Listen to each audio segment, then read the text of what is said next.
حاضرین مجلس، بات ہماری چل رہی تھی پیارے نبی صلی اللہ علیہ وسلم کا مدینے کو جانے کے بعد ابو ایوب انصاری رضی اللہ تعالی عنہ کے گھر میں آپ نے قیام کیا، اور ہم نے کہا کہ ابو ایوب انصاری رضی اللہ عنہ کے گھر میں آپ نے 7 مہینے قیام کیا تھا۔ اس دوران بہت سارے معاملات پیش آئے، ان میں سب سے پہلا اہم واقعہ اللہ کے رسول صلی اللہ علیہ وسلم نے مدینے میں رہنے کے بعد وہاں پر یہودی قبائل تھے، نصارہ کے قبائل تھے، اوس اور خزرج کے قبائل تھے، تو آپ نے سب سے پہلے حکمت عملی یہ اپنائی کہ مدینے کے اندر 3 یہودیوں کے بڑے بڑے قبیلے تھے، جن میں قبیلہ بنو قینقاع تھا، قبیلہ بنو نذیر تھا،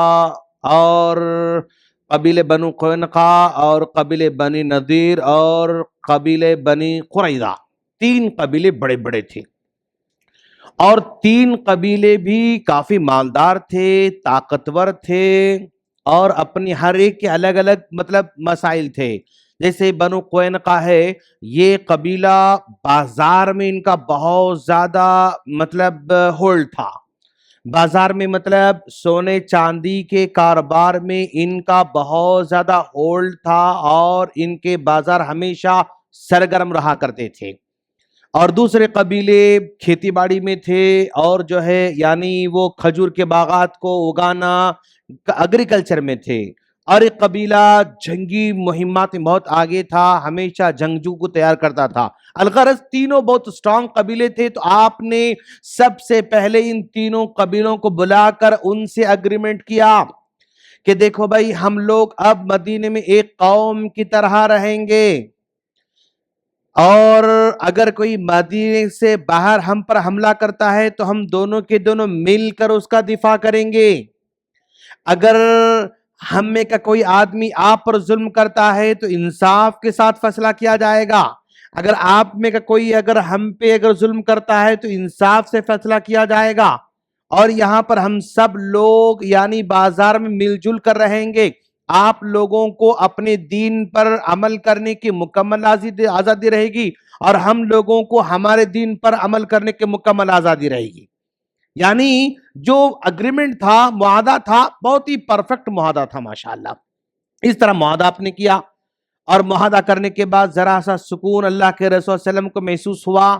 اب اللہ کے رسول صلی اللہ علیہ وسلم کے پاس لوگ آ کر ملاقات کرتے ہیں، یہودی بھی آ کے ملاقات کرتے ہیں، اور نصارہ بھی آ کے ملاقات کرتے ہیں۔ بنو قینقاع کے سردار یعنی ابو ایوب انصاری رضی اللہ تعالیٰ عنہ، بلکہ سردار تو نہیں تھے، بلکہ وہ اس کے بہت بڑے عالم تھے۔ بنو قینقاع کی یہودیوں کے سب سے بڑے عالم عبداللہ بن سلام تھے۔ وہ اللہ کے رسول کے پاس آتے ہیں، اللہ کے رسول کی باتیں سنتے ہیں، خاص طور پر اللہ کے رسول کی وہ بات جس میں آپ نے کہا کہ ایا ایھا الناس، اے لوگو، افشوا السلام، تو لوگوں کو سلام کرتے رہو، لوگوں کو سلام کرو، افشوا السلام، اطعموا الطعام، لوگوں کھانا کھلاتے رہو، وصلوا باللیل والناس نیام، تم رات میں جب سب لوگ سوتے رہتے ہیں تب اٹھ کر نماز پڑھا کرو، سلام کرو، کھانا کھلاؤ، رات میں نماز پڑھتے رہو۔ اگر یہ 3 کام کرو گے تو سلامت والی جنت داخل ہو جاؤ گے۔ یہ حدیث سنی تو عبداللہ بن سلام کے دل میں اسلام گھر کر جاتا ہے، اور آپ تورات میں پڑھ چکے تھے کہ ایک نبی آنے والا ہے، اور نبی آنے والا ہے۔ جب ان کی باتیں سنی تو ان کو یقین ہو گیا کہ بھئی ہو نہ ہو یہی نبی ہو سکتے ہیں۔ اب انہوں نے کراس چیک کرنا چاہا کہ میں نے تو تورات میں پڑھا ہے کہ ایک نبی آنے والا ہے، اب یہ نبی ہے نہیں ہے میں چیک کروں گا، کچھ میں کوشچن کروں گا، کچھ سوالات کروں گا، اگر وہ جواب دیں گے تو پکا وہی نبی ہو سکتے ہیں، اگر جواب نہیں دیں گے تو نبی نہیں ہو سکتے، کیونکہ میں جو سوال کر رہا ہوں نا، وہ سوال کا جواب صرف نبی دے سکتا ہے، نبی کے علاوہ اور کوئی نہیں دے سکتا ہے۔ اللہ کے رسول کے پاس آئے، آ کر کہا اے محمد، میں نے تورات میں پڑھا ہے کہ نبی آنے والا ہے، اور آپ نبی ہونے کا دعویٰ کر رہے ہیں، اب میں چیک کروں گا کہ بھی آپ نبی ہیں یا نہیں۔ میرے 3 سوالات ہیں، اگر وہ 3 سوال کے جواب دیں گے تو پھر آپ نبی ہیں، اگر جواب نہیں دیں گے تو پھر آپ نبی نہیں ہو سکتے۔ کہا اللہ کا رسول نے بالکل ویلکم، سوال کرو۔ تو اس نے پہلے سوال کیا کہ قیامت کی نشانیوں میں سے ایک نشانی بتاؤ جو بڑے پیمانے پر ظاہر ہونے والی، شروع میں ظاہر ہونے والی ہے۔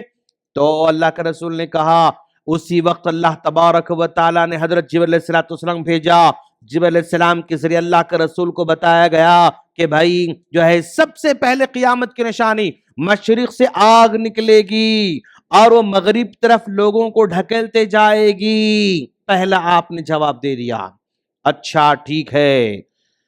پہلا سوال یعنی قیامت کی نشانوں میں سے ایک نشانی کیا ہے، آپ نے سوال کیا۔ دوسرا سوال انہوں نے یہ کیا کہ بتائیے جنت میں جب لوگ جائیں گے تو سب سے پہلے کس کھانے سے ان کا مہمان نوازی کی جائے گی،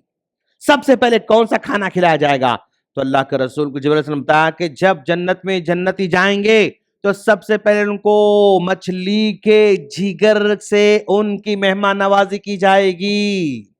ماشاءاللہ، تو ہم لوگ جنت بھی آئیں گے سب سے پہلے مچھلی کے جگر سے مہمان نوازی وہاں پر کی جائے گی، سٹارٹ اپ وہ رہے گا ماشاءاللہ۔ تیسرا سوال یہ کیا کہ لڑکا کبھی باپ کی شکل، باپ کی شباہت میں نظر آتا ہے، کبھی ماں کی شباہت نظر آتا ہے، ایسا کیوں؟ لڑکے کی شباہت، لڑکے کی شکل کبھی باپ کے سے نظر آتی، کبھی ماں کے سے نظر آتی، ایسا کیوں ہوتا ہے؟ یہ سوال کیا انہوں نے۔ تو حضرت جبرائیل علیہ السلام نے کہا دیکھو کوئی بھی لڑکا ماں کی طرف باپ کی طرف جاتا ہے، اس کی وجہ یہ ہے کہ اگر باپ کا مادہ منوی غالب آ جاتا ہے تو شکل باپ کی اختیار کرتا ہے، اگر ماں کا جو ہے مادہ منوی غالب آ جاتا ہے تو وہاں پر ماں کی شکل میں جاتا ہے۔ اس طرح اللہ کے رسول نے جواب دیا۔ جب تینوں سوال کے جواب دیے تو عبداللہ بن سلام رضی اللہ عنہ اسی وقت کلمہ پڑھ لیتے ہیں اور کہتے ہیں اشہد ان لا الہ الا اللہ و اشہد ان محمد رسول اللہ۔ کلمہ پڑھنے کے بعد کہتے ہیں کہ جو میرے 3 سوال تھے یہ 3 سوال نبی کے علاوہ کوئی دے ہی نہیں سکتا۔ آپ نے جواب دیا، اس کا مطلب آپ نبی ہیں، آپ نے اسی وقت کلمہ پڑھ لیا۔ اور کلمہ پڑھنے کے بعد اللہ کے رسول سے کہا اللہ کے رسول میں بنو قینقاع کا آدمی ہوں، میں یہودی عالم ہوں، اوکے، اور جو ہے میں جو ہے میری قوم بہت زیادہ بہتان تراش ہے، میری قوم بہت زیادہ شخصیت کو اور پرسنالٹیز کو بدنام کرنے والی شخصیت ہے۔ ایک کام کیجئے، میں آپ کے پیچھے پردے میں چھپا ہوا رہتا ہوں، آپ میرے غیبانے میں میرے قبیلے کے لوگوں کو، میرے مذہب کے لوگوں کو بلا کر پوچھیں کہ بھئی آپ لوگ عبداللہ بن سلام کو کیسے سمجھتے ہو، کیا جانتے ہو ان کے بارے میں؟ آپ دیکھیے کہ کیا جواب دیتے ہیں۔ اس کے بعد پھر میں جب میرے اسلام قبول کرنے کی بات ان کے سامنے آ جاتی ہے پھر کیا جواب دیتے ہیں آپ دیکھ لیجئے۔ اللہ کے رسول سے انہوں نے کہا ٹھیک ہے بلاؤ اپنی قوم کو۔ چنانچہ جو ہے یہودی بنو قینقاع کے اور بنو نذیر کے اور بنو جو ہے لوگوں کو بنو قریظہ لوگوں کو بلا کر اللہ کے رسول پیچھے بٹھائے ہوئے ہیں ان کو کہا بھئی آپ لوگ عبداللہ بن سلام کے بارے میں کیا رائے آپ کی؟ کہا وہ ہمارے سب سے بڑے عالم ہیں، وہ ہمارے سب سے بڑے عالم ہیں، وہ ہماری قوم کے سب سے اعلیٰ درجے کے آدمی ہیں، ان کا تعلق، ان کا نسب حضرت یوسف علیہ السلام سے ملتا ہے، سب سے بڑے ہمارے عالم ہیں۔ فل تعریف کی انہوں نے۔ تعریف کرنے کے بعد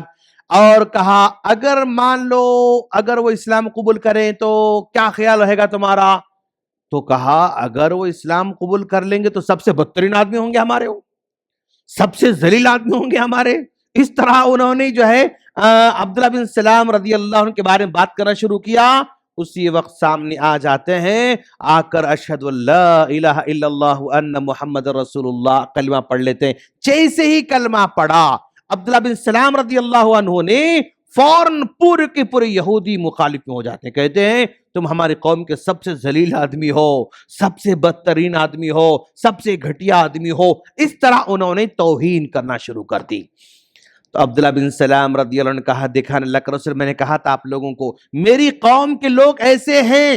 اتنے غرور والے، اتنے تکبر والے، اتنے گھمنڈ والے، اتنے خود غرض اور اتنے انا پرست ہیں کہ اگر ان کی طرح کوئی بات کرتا ہے، ان کے من کے مطابق کوئی بات کرتا ہے، ان کی سے بات کرتا ہے تو بہت تعریف کرتے ہیں اس کی، اور اگر کوئی ان کے خلاف جاتا ہے، ان کے عقیدے کے، ان کی سمجھ بوجھ کے، ان کے فہم کے، ان کے سوچ کے خلاف اگر کوئی جاتا ہے نا، سچ اگر ان کو سناتا ہے تو وہ سب سے زیادہ بہتان لگانے والے میری قوم ہے۔ ان کو سچ سننا پسند نہیں، ان کو ان کے خلاف سننا پسند نہیں، ان کو حقیقت سننا پسند نہیں، بلکہ وہ جو کہتے ہیں، جو مانتے ہیں، اگر وہ کہیں دنیا والے تو وہ اچھے لوگ ہیں۔ اگر ان کے خلاف کوئی بات ہو جائے، سچی بات آ جائے، ان کے عقیدے کے خلاف، ان کے کرتوتوں کے خلاف، ان کی عادت کے خلاف، ان کے عمل کے خلاف، کام کے خلاف، تو وہ لوگ سخت دشمن بن جاتے ہیں، کہا عبداللہ بن سلام رضی اللہ عنہ نے۔ تو بالکل اسی یہودی قوم کے یعنی کیا کہتے ہیں اس کو خیال رکھنے والے، فکر رکھنے والے آج بھی موجود ہیں۔ ایک طبقہ ہے جو کہتے ہیں اگر ویسے ہاں میں ہاں ملا جائے تو تم دیش بھکت ہو، تم جو ہے بہت اچھے ہو، تم فلاں ہو، تم فلاں ہو، لیکن اگر ان کو آئینہ دکھایا جائے تو تم دیش دروہی ہو، تم دیش کے غدار ہو، تم فلاں ہو فلاں ہو، یعنی پوری طرح پرسنالٹی کو، شخصیت کو بدنام کرنا چاہتے ہیں۔ تو جو یہودیوں کی جو فکر تھی، جو ان کا سوچ تھی، وہ سوچ آج بھی بہت سارے لوگوں کے پاس ہے، اور وہ قیامت تک رہنے والے لوگ ہیں۔ تو آج اشارہ سمجھ گئے ہوں گے کہ آج ایسا فرقہ ہے جو وہ جو کہتا اگر وہ اسے کہا جائے تو تمہارے سارے گناہ معاف، تم کتنے بھی گھوٹالے کرو تم پاک، تم کتنے بھی جرم کرو تم پاک، تم کتنے بھی جو ہے گناہ کرو تم پاک، لیکن اگر تمہارے خلاف اگر کوئی جاتا ہے تو بے گناہ کو بھی اس دنیا کا سب سے بڑا گنہگار، بے گناہ کو بھی جو ہے سب سے بڑا خطاکار اس کو پروف کر کے دنیا میں سب سے بدنام کرنا چاہتے ہیں۔ جیسے یہودی لوگ تھے، عبداللہ بن سلام جب ان کے درمیان میں تھے بہت تعریف کیا کرتے تھے، کہا تم لوگ جو ہے یہ عقیدہ غلط ہے، نبی پر ایمان لا رہا ہوں، کیوں؟ تورات کہتا کہ نبی آنے والا ہے، وہ نبی پر ایمان لے کر آئے تورات کے مطابق، تو ان کے خلاف ہو گیا اور لوگ خلاف ہو گئے۔ عبداللہ بن سلام رضی اللہ عنہ اس کے بعد بہت سارے کارنامے انجام دیتے ہیں۔ اللہ سے دعا ہے اللہ تعالی ہم تمام کو پیارے نبی صلی اللہ علیہ وسلم کی سیرت کو سمجھنے کی توفیق فرمائے، آمین۔ السلام علیکم ورحمۃ اللہ وبرکاتہ۔